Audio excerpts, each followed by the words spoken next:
Lecture में मिलमैन्स theorem की चर्चा करेंगे।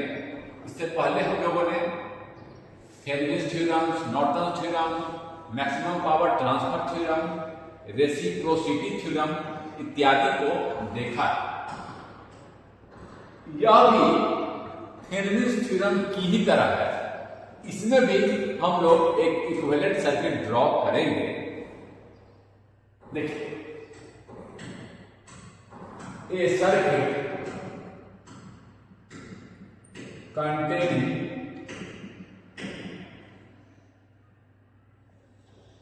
voltage sources, इसमें भी पर्पस क्या रहेगा? सर्किट को इक्विवेलेंट, एक कॉम्प्लेक्स सर्किट का इक्विवेलेंट सर्किट खींचना और इजीली करंट, लोड के क्रॉस करंट को फाइंड करना। पर्पस यही है कि हम लोग इजीली फाइंड कर लें लोड पे कितना करंट है। A circuit containing voltage sources in parallel, parallel में वोल्टेज सोर्स लगा हुआ है। नाम दे रहे हैं V1 voltage source, V2, V3 इस तरह से लगा हुआ है। n वोल्टेज सोर्स लगे होंगे सर्किट में parallel and having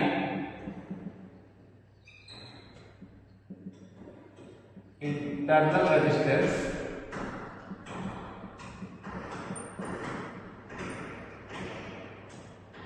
R1, R2, R3, Rn respectively.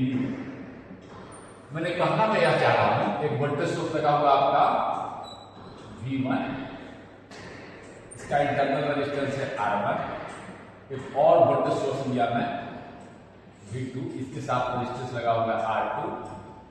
इसी तरह से मैं अगर मल्टीपल लेता चला जाऊं R3, सबको पैरेलल में कनेक्ट कर दिया हूं। इसी तरह से R3, R4, R5 जनरलाइज करने के लिए लिख रहा हूं। 3 है तो Rn होगा 3, 4 अगर 4 है तो Rn होगा 4, 5 है तो 5, जनरलाइज में Rn लिख रहा हूं। इस तरह से सर्किट हमने, और यहां पर आपको लोड लगा, और अगर मुझे लोड लगा दूं, मान लीजिए यहां पर मैं इस तरह से लोड लगाऊंगा, ये मैं Rn लगाऊंगा। अगर करंट आपको पूछ दिया कि Rn में करंट क्या होगा, ऐसे निकालना तो मुश्किल होगा। अगर ऐसे निकालते हैं देखिए आपको मुश्किल का सामना करना पड़ सकता है। अगर मैं इसका इक्विवेलेंट सर्किट खींच दूं, थेवेनिन जैसे खींचता था, थेवेनिन इक्विवेलेंट, तो मेरा क्या हो जाएगा? आसान हो जाएगा। तो हम क्या करते हैं, can be represented as an equivalent circuit. आसानी से हम निकाल सकते हैं, इसमें भी निकाल सकते हैं, बट आपको थोड़ा सा कॉम्प्लेक्सिटी होगा निकालने में।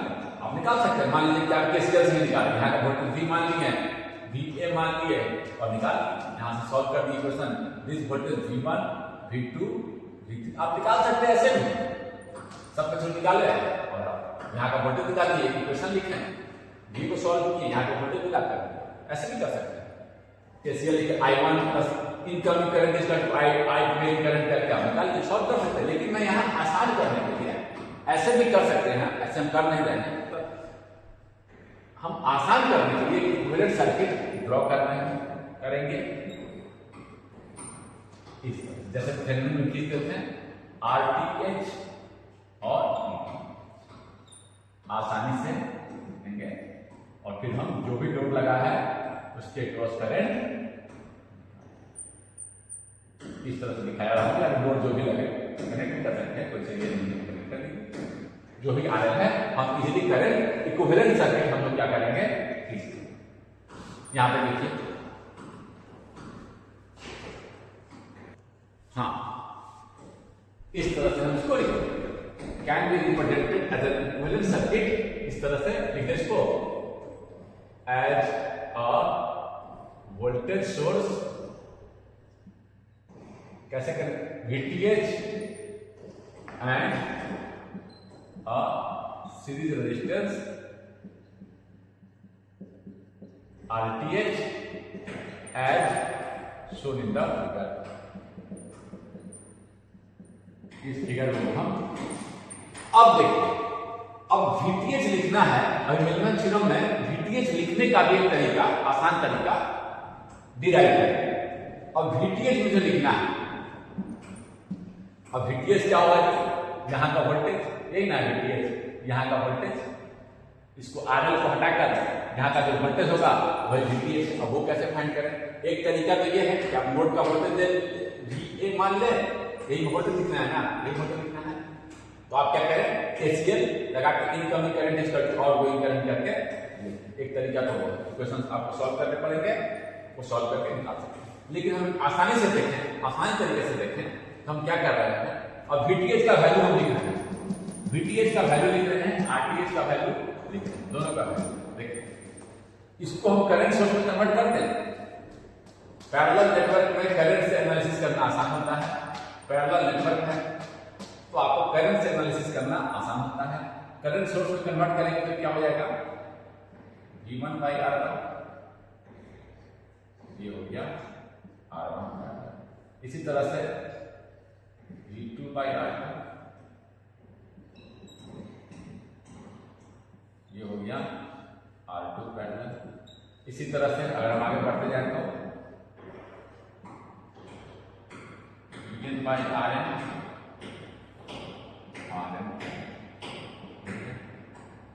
VTH का वैल्यू मुझे निकालना है तो हम यहां से आसानी से निकाल सकते हैं। देखिए क्या होगा? ये रेजिस्टेंस पैरेलल में है, ये सारे रेजिस्टेंस पैरेलल में है, तो ये सर्किट कैसे कन्वर्ट कर रहे हैं? R इक्विवेलेंट R1 पैरेलल में है, क्या हो जाएगा? 1 by R1 1 by R equivalent is equal to हो जाएगा 1 by R1 plus 1 by R2 plus 1 by R3, जितने सारे लगे हैं ये होगा। और ये करंट सोर्स क्या हो गया? सारे करंट सोर्स को ऐड कर दीजिए, इक्विवेलेंट रेजिस्टेंस, सारे रेजिस्टेंस को पैरेलल कनेक्ट कर दिए और करंट कितना जाएगा उस रेजिस्टेंस में? सारे सब का एडिशन, यानी कि V1 by R1 plus V2 by R2 जगह बना दे रहे हैं, इसे कर दे रहे हैं, प्लस V3 by R3, जहां तक लगाया है 4 लगाया है तो 4, 5 लगाया है तो 5, जितने लगे समझे? ये सारे करंट को कंबाइन, सारे रेजिस्टेंस को एक साथ लिख दिया और करंट रेजिस्टेंस में कितने करंट जा रहे हैं? This plus this plus this, जितने करंट सोर्स है सारे। या इसको ऐसे भी बोल सकते हैं, ऐसे बोलिए या ऐसे भी बोल सकते हैं, ये करंट सोर्स का वैल्यू है, ये करंट सोर्स का वैल्यू है। इसको ऐसे भी बोल सकते हैं कि इसका हम लोगों ने नॉर्टन इक्विवेलेंट किया, जैसे भी बोलिए आप, जैसे भी एनालिसिस कीजिए आपका इन रिजल्ट सेम आएगा अगर आप सही तरीके से कर रहे हैं तो हम ऐसे कर सकते हैं। ये करंट सोर्स क्या, इसका Norton equivalent theorem. Norton equivalent क्या होता है? करंट सोर्स यहां शॉर्ट सर्किट करें, शॉर्ट सर्किट करेंगे तो क्या करंट जाएगा? दिस प्लस दिस, सारे करंट कहां जाएंगे? दिस सारे यही जाएंगे शॉर्ट सर्किट करंट, तो short circuit current and equivalent resistance. Equivalent resistance कैसे देखते हैं? ऐसे देख लेंगे, सारे करंट सोर्स को ओपन करेंगे तो कितने होंगे? This parallel this parallel this this parallel this parallel this, और भी लगे हैं सब पैरेलल। तो ऐसे भी आप इसे कह सकते हैं कि we have drawn the Norton equivalent, यह भी कह सकते हैं। या आप ऐसे भी देख सकते हैं कि मैंने सारे को पैरेलल का इक्विवेलेंट लिख दिया और उस पैरेलल रेजिस्टेंस में कितने करंट जा रहे हैं? दिस प्लस दिस, और लगे हैं तो दिस, यही मैंने, ये आपका हो गया, ठीक है। अब यहां से मैं आसानी से VTH लिख सकता हूं। VTH क्या होगा जी? VTH क्या होगा? VTH क्या होता है? This current into this resistance, यही तो VTH होता है। I Norton into this resistance, यही तो VTH होता है। Norton current into resistance, equivalent resistance, इसको मल्टीप्लाई कर देंगे आपका क्या आ जाएगा?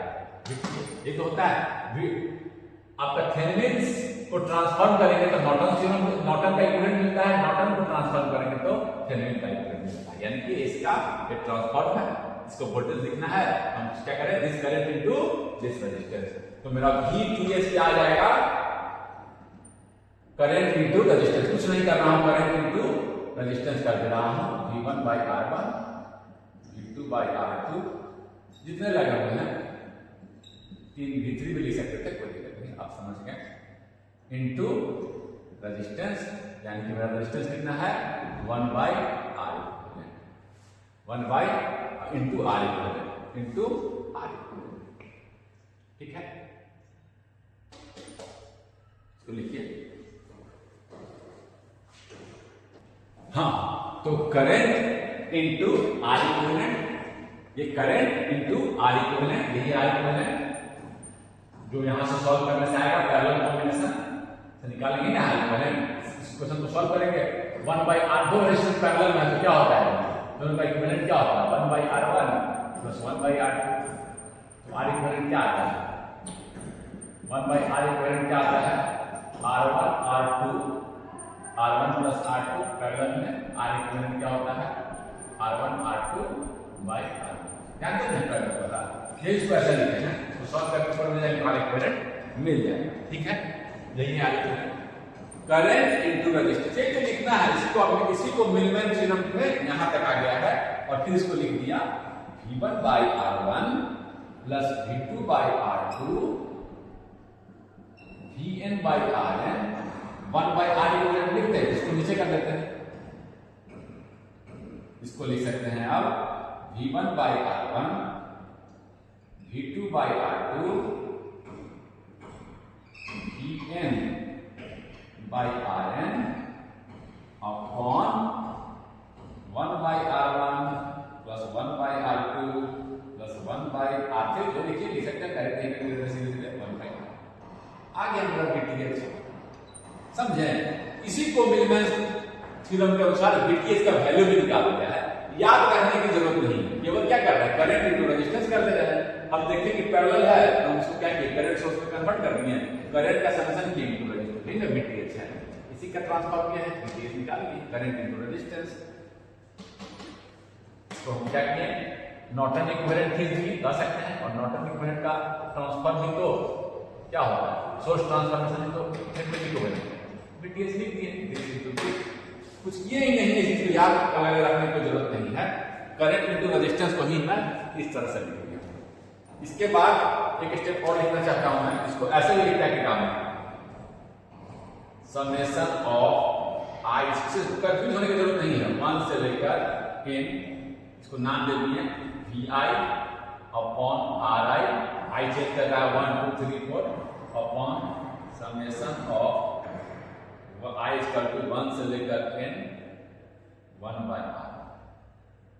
इसको ऐसे भी लिखता है, इससे कोई कंफ्यूज नहीं होना है, i इक्वल टू 1 से लेकर n vi gi upon summation of i equal to 1 to n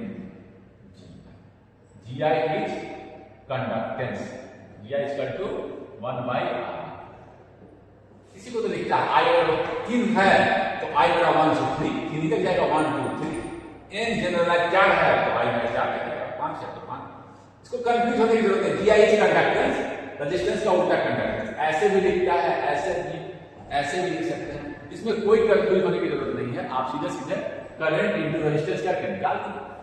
अगर आपको दिक्कत अगर ऐसे लिखना है तो आप क्या कर सकते हैं केवीएल लगा के केसीएल लगा के निकाल सकते हैं, यहाँ केसीएल निकाले यहाँ वोल्टेज निकाल लिए, यहाँ को इसी तरह से कर सकते हैं, कोई जरूरी नहीं है कि आप ऐसा ही करें, ये आपको केवल सिंप्लीफाई कर देगा, आप किसी भी तरीके से सॉल्व कर सकते हैं, इसमें कोई ये नहीं है कि आप ऐसा ही करें। समझे बात को, ये हो गया। उसी तरह से 1/r इक्विवेलेंट निकल गया था, 1/r इक्विवेलेंट ये है, यही r इक्विवेलेंट यहाँ RTH है, ये रेजिस्टेंस और यहाँ रेजिस्टेंस बराबर होता है, तो RTH क्या है यहाँ से सॉल्व करके निकालेंगे r इक्विवेलेंट, वही यहाँ RTH, तो कोई दिक्कत नहीं है, समझ गए बात को। नॉर्टन थ्योरम में ये रेजिस्टेंस और थेवेनिन थ्योरम का ये रेजिस्टेंस सेम ही होता है, इसी का सोर्स ट्रांसफॉर्मेशन ये है, इसका सोर्स ट्रांसफॉर्मेशन, कोई दिक्कत नहीं, समझ गए इस बात को। आपको अगर क्वेश्चन दिया है तो जरूरी नहीं मान लीजिए कि हम आपको ऐसे दे देंगे 1 किलो ओम, एक क्वेश्चन में 5 वोल्ट 2 किलो ओम 10 वोल्ट बोल दिया कि यहाँ लोड, तो हम चाहें तो इसका यूज करके निकाल सकते हैं V1/R1, पहले वोल्टेज निकालेंगे और फिर इसको थेवेनिनाइज कर दें। इसको थेवेनिनाइज करते सर्किट को आसानी से निकाल लेंगे हम। कैसे? एक रजिस्टर, एक ये VTH, RTH और ये RTH। लेकिन जरूरी नहीं है कि हम यहां से VTH निकाल लेंगे। RTH is this. जरूरी नहीं है, मैं बार बार बोल रहा हूं, जरूरी नहीं है। कोई बच्चा चाहा सर ऐसे क्यों बना, हम ऐसे वोल्टेज मान लेते हैं, यहाँ का वोल्टेज VM है, ये ना वोल्टेज यहाँ का, या Vout मान, Vload मान, और KCL लिख देना सर, इसको इनकमिंग मान लेना है, इसको आउटगोइंग मान, कोई दिक्कत नहीं, ऐसे भी सॉल्व करेंगे। मैं यह कहना चाह रहा हूं कि ऐसा करना कोई जरूरी नहीं है कि आप ऐसा ही करें। आप आसानी से खुद से निकाल लीजिए। 5 माइनस Vout अपॉन 1 किलो में है is equal to Vout upon Vout minus 10 upon 2 KCL लिख दिए। This current is equal to this current plus this incoming current is equal to Vout upon अरे निकाल लीजिए करंट। Vout निकल गया, फिर यहाँ करंट निकाल लीजिए। जरूरी नहीं है, केवल एक मैथमेटिकल फॉर्म दे दिए हैं हम आपको। क्या किए? थेवेनिनाइज किए, और थेवेनिनाइज का VTH निकालने के लिए हम लोग आसानी से ऐसे कर VTH का वैल्यू लिखनी है। करंट इनटू, ऐसे जैसे ही करेंगे जैसे ही करंट इनटू रेजिस्टेंस, यही तो लिखे हैं, करंट इनटू रेजिस्टेंस। समझे बात को? करंट इनटू VTH निकाल लिए, सर्किट को थेवेनिनाइज कर दिए, कोई दिक्कत नहीं है। समझे इस बात को? इसको लिखिए। मैं और बता दूं कि मिलनस थ्योरम का एक और फॉर्म है। अभी तो हम लोगों ने सर्किट देखा, इस तरह से सारे सोर्स लगे हुए थे, एक फिर दूसरा इस तरह से, और लोड हम लोग लगाने जा रहे हैं। हम लोगों ने इक्विवेलेंट सर्किट खींचा। अभी जो हम लोगों ने देखा, इस तरह से बहुत सारे मल्टीपल सोर्स थे, और यहां हम लोग लोड लगाने जा रहे थे। तो हम लोगों ने इसका इक्विवेलेंट रेजिस्टेंस, इसका वैल्यू भी देखा। मैंने बोला कुछ याद करने की जरूरत नहीं। एक और फॉर्म है मिलनस थ्योरम का, वो कहता है सेम चीज। अगर करंट सोर्स हो, वोल्टेज सोर्स की जगह करंट सोर्स हो, I1 R2 I2 R2 I3 R3, इसी तरह से मल्टीपल मान लीजिए कि आगे। तो थोड़ा मिटा लेता हूं, समझ गए इसी बात को। क्या मैं पहले क्या था, इस फॉर्म को इसमें कन्वर्ट किया। ये कुछ भी ऐसा नहीं है, आप इसको आसानी से पहले से समझ चुके हैं, केवल फॉर्म ही चेंज कर रहा हूं। यहां पर लोड लगा दिया, अब बोलेगा लोड में करंट कितना होगा, तो मैं क्या करूं, अगर इसका थेवेनिनाइज कर, इसको नॉर्टन थ्योरम से नॉर्टन सर्किट खींच दूं, तो आसानी से लोड में इक्विवेलेंट सर्किट ड्रॉ कर दिया। This circuit can be drawn into A Norton equivalent, draw कर दिया। ये कैपिटल ए लिख रहा हूं, ये पेन से कंफ्यूज मत होइए। ये फॉर्म भी है, इसको हम ऐसे कन्वर्ट कर दिए थे, जब करंट सोर्स सीरीज में है, इसको इक्विवेलेंट करंट लिख देना है। RTH लिखिए या R नॉर्टन बार बराबर है। अब आसानी से लोड लगाकर करंट निकाल लेंगे। अब यहां मिलनस थ्योरम में एक स्टेटमेंट और है कि IN का वैल्यू हम क्या लिख सकते हैं। हाँ, तो IN का वैल्यू लिख सकते हैं, कुछ है ही नहीं इसमें। देखिए, अब IN का वैल्यू लिखना है, तो अगर हम IN का वैल्यू लिखना है, उसका अगर सोर्स ट्रांसफॉर्म करते हैं, अगर हम I नॉर्टन लिखना है, तो हम क्या कर रहे हैं, सोर्स ट्रांसफॉर्मेशन कर रहे हैं। सीरीज में अगर करंट सोर्स है, तो अगर उसको हम सोर्स ट्रांसफॉर्मेशन करेंगे तो वोल्टेज सोर्स में कन्वर्ट हो जाएगा, और सीरीज में वोल्टेज सोर्स का एनालिसिस करना आसान होता है।